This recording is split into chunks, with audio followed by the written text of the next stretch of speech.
Hello, guys! Bem-vindos à nossa segunda aula, da terceira aula. Ficou confuso, mas se você assistir o primeiro vídeo, você vai entender. E essa aula é sobre a transição demográfica no Brasil. Então, vamos começar a apresentar. Gente, eu esqueci de apresentar. Eu ia clicar lá sem estar apresentando. Louca.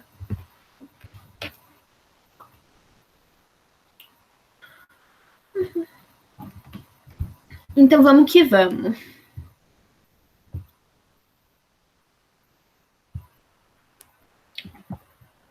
Vamos fazer uma breve introdução.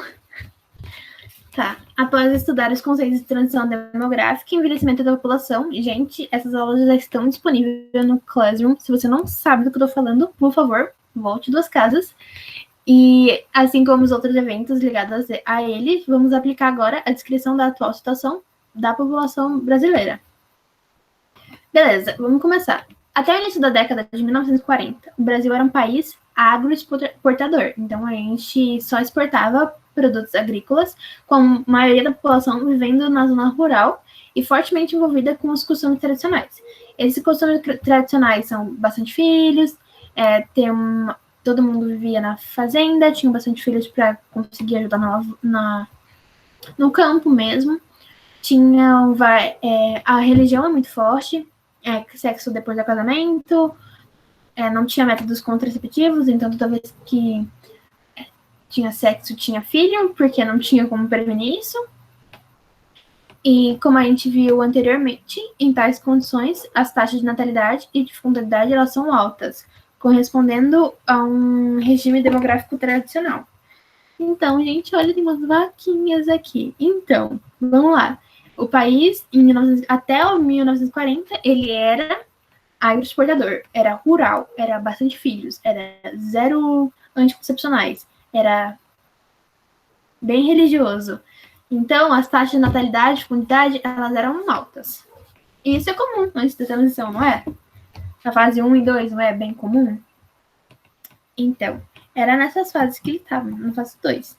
Tá, e a partir da década de 40, a economia do Brasil sofreu um processo de industrialização e urbanização, e com isso caiu primeiramente a taxa de mortalidade e depois da de mortalidade, a de natalidade, ocorrendo o período de explosão demográfica brasileira que concentrou-se entre as décadas de 1970 e em 1960 e 1980. Então, houve aquele período de industrialização, que é o comum, gente. O que acontece nesse período? As pessoas saíram do campo, foram para a cidade, porque agora tinha emprego na cidade, certo?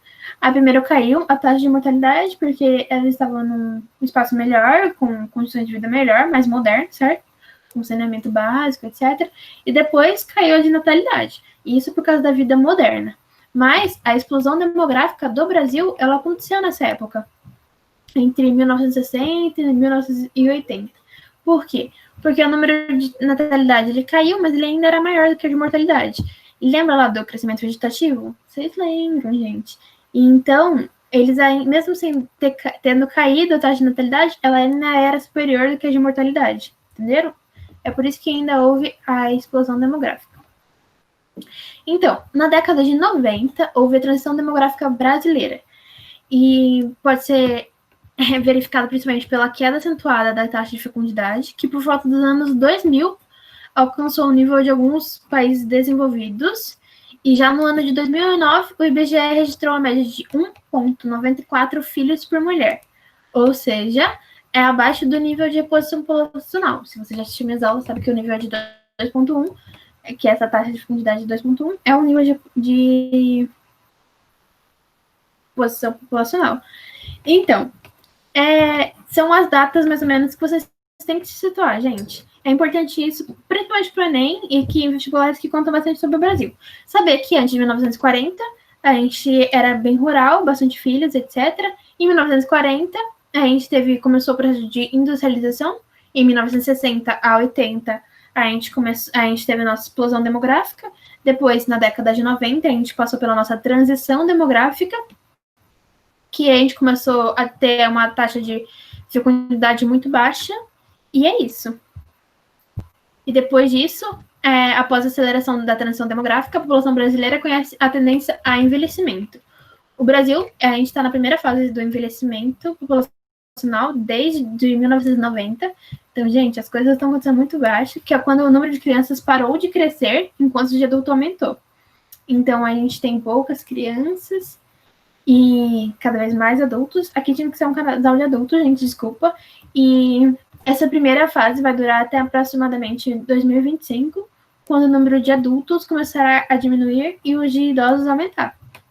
Então, com o tempo, a gente vai ter muito menos, vai ter poucas crianças, pouquíssimas, poucos adultos e muitos velhos.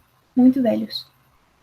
E tá bom. Mas antes de 2025 chegar, que vai ser essa fase, antes disso, a gente tá numa fase que tem um nome específico. Não sei se vocês vão lembrar, gente. Qual que é? É a fase de bônus demográfico. Que é essa fase quando o número de adultos ainda é maior do que o número de idosos e o número de crianças. E como a gente são os adultos que bancam a educação da criança, pagando impostos, etc., e que também contribuem para a Previdência e para as aposentadorias no geral e para alguns tipos. Eu esqueci a palavra, mas quando as pessoas pagam, recebem dinheiro por invalidez, sabe? Ai, como que é o nome? Eu esqueci, mas é tipo pessoas deficientes, pessoas doentes, recebem. Então, como são os adultos que pagam todas as coisas, quando tem mais adultos do que as pessoas dependentes, quando a gente tem um PEA muito alto, que são pessoas economicamente ativas, quando a gente tem um PEA alto, a gente tá nessa fase de bônus demográfico. E essa fase, como já disse anteriormente em outras aulas, é muito bom para investimento, seja investimento na saúde, investimento na educação, investimento nas questões previdenciárias. Então, essa fase é muito boa. E a gente está vivendo nessa fase até 2025. Tá chegando, mas ainda estamos nela. Beleza. Essa é a pirâmide etária e ela é muito importante para a gente saber onde o Brasil está. Então, primeira coisa que a gente está fazendo é comparando o Brasil com a África aqui em cima. Gente, eu vou ter um link lá na apostila, se vocês quiserem saber mais. Eu não vi nada sobre o site, eu só peguei o link. Mas se vocês quiserem ver a imagem, vocês podem ver na apostila ou entrar no site que está no link lá. Então, vamos ver com a África. O Brasil, em 1960, era muito parecido com a África em 2005. E isso já mudou, entendeu? Então, a gente não é mais... Desde 1960, a gente não é parecido com o que a África estava recentemente. Então, vocês entendem que a gente não é mais parecido com os países que não estão desenvolvidos? Tem os não desenvolvidos, em desenvolvimento e desenvolvidos. Então, a gente não é mais parecida com os países não desenvolvidos. Mas aqui embaixo tem a comparação nossa com a França. Mas a França é de 2005 e o Brasil de 2050. Então, a gente vê que a gente também não chegou perto da França. A nossa pirâmide, ela não está feita com mais adultos. Se vocês lembram como ler essa pirâmide, a gente vê pela extensão da barrinha, aqui na horizontal. E aqui, os pontos mais largos dessa barra são aqui, ó, entre 60 e 50 anos, ó, entre 64 e 50 anos, tem bastante. Ah, não, é 40, gente. Desculpa, eu sou cega. Mas são os mais largos, e aqui com 80 nas mulheres. Então, a população já ficou muito velha aqui. E isso não aconteceu no Brasil ainda, mas vai acontecer em 2050. Então, quer dizer que a gente tá longe ainda dos países que tem uma pirâmide certinha, porque ainda não passou pela transição demográfica e pelo período de estagnação, mas a gente também está longe dos países que já chegaram na estagnação no nível de envelhecimento populacional crítico. Seria a França. Então, a gente está no meio termo, e esse termo é o bônus demográfico, mas a gente já está quase terminando esse bônus demográfico, né? 2020 está aí, 2025 está na porta, e a partir de 2020 a gente já vai começar a sentir o envelhecimento da população. Então, a gente tem que ver o quanto a gente, nas próximas aulas, certo? Não para vocês, mas as próximas pessoas que forem ver geografia vão estudar o que a gente fez nesse período, se foi bom, se foi ruim, se as medidas que a gente tomou para evitar o envelhecimento populacional foram importantes ou não. E é isso, gente. Eu quero que vocês entendam que a gente está diferente dos dois, mas e entender as fases do Brasil e o que aconteceu. E agora eu vou mandar um sobre estrutura étnica do Brasil e talvez eu mande sobre mais alguns dados sobre o Brasil que eu não falei nessa aula, mas é a nível de curiosidade, sabe? Não é ainda desse tema, mas como eu não vou abordar isso nos próximos temas que eu vou abordar e eu não sei se os outros professores vão ou não, eu acho que é bom passar um resuminho para vocês, gente. Então, talvez eu mande nessa aula ou na próxima sobre um resuminho sobre o Brasil. Mas provavelmente eu mande na próxima, mas esse eu tenho sobre a estrutura étnica do Brasil. E como conclusão das duas aulas agora, né? Porque a primeira não teve. É assim, a primeira aula ficou com a primeira aula, a introdução. Essa tem a aula 2 e a conclusão. Então, como conclusão, eu espero que vocês tenham entendido sobre a teoria. As teorias, elas são algo bem teórico para você saber o que o Malthus pensava, o que os neo-malthusianos pensavam e o que os reformistas pensavam. Por que é importante? Porque isso em disciplinas, por exemplo, na Unesp, que foi o meu vestibular, ela é bem interdisciplinar. Então, existem vários conceitos que eles se misturam e eles querem saber o porquê. Então, é importante que vocês saibam um pouco das coisas só teóricas, como aquelas teorias, para vocês conseguirem entender. Porque eles vão correlacionar por exemplo, o que Malthus pensava e o que é o real, entendeu? Você tem que saber o que o Malthus pensava, o que é o errado, para falar qual que é o certo, para fazer essa construção, sabe, de pensamento. E sobre a transição demográfica do Brasil, eu queria falar um pouco mais sobre o nosso Brasil, já que o Enem é bem Brasil. Ainda bem que é bem Brasil, né? Mas ele é bem Brasil e eu, como eu falei bastante sobre transição demográfica do mundo, de como acontece no geral, eu queria falar da nossa realidade, de como foi pra gente, com datas bem certinhas e com algumas previsões para o futuro.